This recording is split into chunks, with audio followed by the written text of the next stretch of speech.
Major Garrett is in Washington for us with the very latest now on the Trump transition. Major, I want to begin with that meeting between the president-elect and General David Petraeus yesterday. Based on your reporting, how would you characterize Petraeus' chances here? I would say it's about 40% for Rudy Giuliani, the former New York City mayor, longtime friend of Donald Trump and loyalist. Maybe 30% or so for Mitt Romney and 30% for David Petraeus. I'm told those really are the only three remaining leading candidates for Secretary of State. The meeting with Tennessee Senator Bob Corker, who's chairman of the Foreign Relations Committee, I'm told, is not about Corker taking the nomination as Secretary of State, much more about his chances, how he would preside over the confirmation hearing of whoever Trump would nominate for Secretary of State. Working that out with Corker is what Trump's primary agenda for that meeting is. I'm told that Giuliani is still the leading candidate. But this dinner with Romney tonight, which will not be in Trump Tower, it'll be somewhere else in Midtown Manhattan, does add to the atmospheric drama around this whole process initiated by the Trump team to reconcile with Romney. And that effort at reconciliation has now kind of taken on a life of its own, surprising many in the Trump inner circle who thought that the optics were good to have a kind of meeting of the minds between these two and that would be it. But Trump has now taken it to another level. And until he firmly decides who his Secretary of State is, you can't rule Romney out, though I'm told Giuliani is still the most likely choice in the end for Trump. You mentioned the inner circle being somewhat dismayed, perhaps, by the president-elect's burgeoning relationship with Romney. We saw surrogates such as Newt Gingrich attack it, but we saw staunch criticism from Kellyanne Conway as well over the weekend. What can you tell us then about Mr. Trump's reaction to the reactions of his inner circle? Well, let's talk about Kellyanne Conway, because that really is the essence of the inner circle taking on Romney and saying it would be a bad idea to reward Romney with a position like Secretary of State because many Trump supporters who were loyalists throughout would feel betrayed by giving such a high-profile cabinet position to someone who was so obviously disloyal and disrespectful of Donald Trump. And Kellyanne Conway started this on Twitter Thanksgiving Thursday and got no blowback at all, no discouragement whatsoever from President-elect Trump. Then she went on to Sunday talk shows to amplify those misgivings. No blowback, no brushback, no criticism from Trump at all.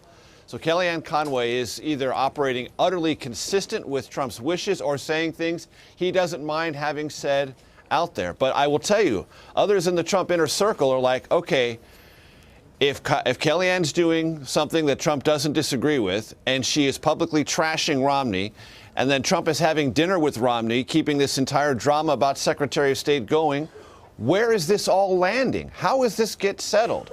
How does this get resolved in a way that doesn't either embarrass Trump, embarrass Romney, or embarrass both?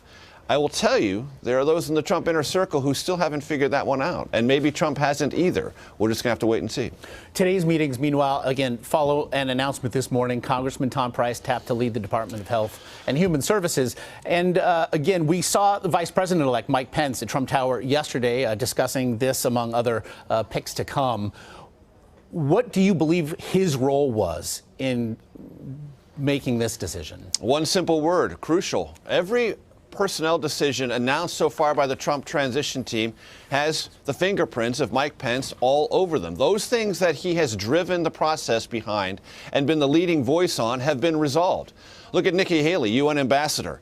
That was not something that was ripe or necessarily teed up for the announcement, but Vice President-elect Mike Pence went down to Florida, saw Nikki Haley, the governor of South Carolina, the Republican Governors Association meeting. They had a quick conversation, and that worked out to a way where he could make the offer, get an acceptance, go back to Trump Tower, and put the deal together. Tom Price is someone that Mike Pence, the Vice President-elect, knows very well, ideologically aligned with. He drove the process on that. Done.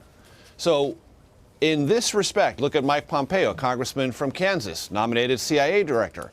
All these things that have moved rapidly and moved somewhat efficiently have Mike Pence's fingerprints on them. And Trump loyalists will tell you, as they've told me, there's a very good reason for that. Trump is genuinely an outsider. He does not know a lot of the people in Washington. He doesn't have either a rapport or a sense of their background. Mike Pence does. And because he does, he has filled a personnel placement vacuum within the Trump transition team. And so oftentimes those appointments, those nominations that get done and get done rapidly and with some degree of efficiency around them are because Pence is driving the process. Those that have become more complicated, more dramatic, more full of intrigue, like Secretary of State, have Trump's fingerprints all over them. Major, I want to get you out of here on this one. The president-elect's social media activity in the last 24 hours, something of a squall, as you've noted, to be sure. It has included everything from tweets about voter fraud, attacks on CNN, and also flag burning and implied attack on the idea of free speech here. Is it just trolling on the part of Donald Trump, or is there some common thread here? I can't detect a common thread, and I was just on the phone with someone who is very much involved in this entire process. And that person said to me, come on, Major, by now you have to be familiar with this. There isn't even a yield sign. Forget about a stop sign. There are no signs in front of the president-elect. He picks up the mechanism by which he tweets, whatever it is, and he does it. There's no conversation, there's no filtering, there's no method, meaning there's no method with his other advisors. There's just Trump. And so there isn't a thread. There's just an impulse to talk about something that happens to be on his mind at that moment. It is unlike anything I have ever seen before, and I guess I'm still in a bit of a shock syndrome, thinking there was a campaign orientation to this, but it wouldn't transfer to being president-elect. Well, sure enough, it has. And it goes on. So you don't believe that it is an effort to distract from discussions of his business dealings abroad?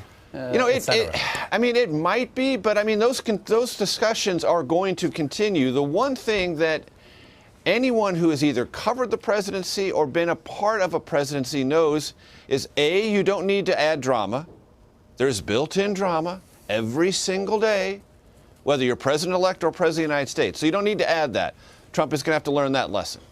Secondly, there are always distractions. There are 100 storylines every single day about the American presidency. You can neither stop nor redirect all or even half of them. They just exist. And that is certainly going to be true with a Trump presidential election transition and a Trump presidency. He will generate stories constantly. And if there is a strategic impulse to distract, after a while, this Twitter mechanism won't work anymore because people will see it exactly as that. That's another thing that comes with the presidency. People watch you very closely, and they begin to make determinations about what you are communicating and how you're communicating. And then you know what they begin to do? If they think there's a pattern that is meant to do something they're not in favor of or suspicious of, they screen you out. They screen the President of the United States out. They just stop listening to you. So that's another aspect that Trump is going to have to get used to on this. But right now, it all just feels so very improvisational and so random that it strikes me and those closest to Trump as impulse-driven predominantly and very little else. Memos still to be received, perhaps, by the president-elect, and really a snapshot of the next 4 years of your life. Major Garrett in Washington. We'll see. As always, we appreciate the time. Thanks.